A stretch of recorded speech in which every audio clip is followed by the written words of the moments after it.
Pasukan bomba bermandi peluh hampir 8 jam bagi memadamkan kebakaran sebuah gudang perabot di kawasan perindustrian Bukit Rambai malam 30 Jun.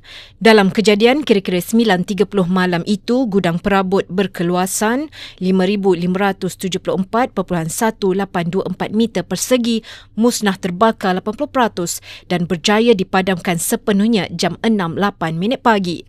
Pegawai Perhubungan Awam Jabatan Bomba dan Penyelamat Malaysia JBPM Melaka, Timbalan Penguasa Bomba 2 Muhammad Hafizatul Rashid ketika dihubungi berkata pihaknya menerima panggilan berhubung kebakaran jam 9.44 malam. Katanya seramai 22 anggota dari Balai Bomba dan Penyelamat BBP Tangga Batu, Cheng dan Melaka Tengah terbabit operasi pemadaman itu yang turut menggunakan sebuah lori tangki air.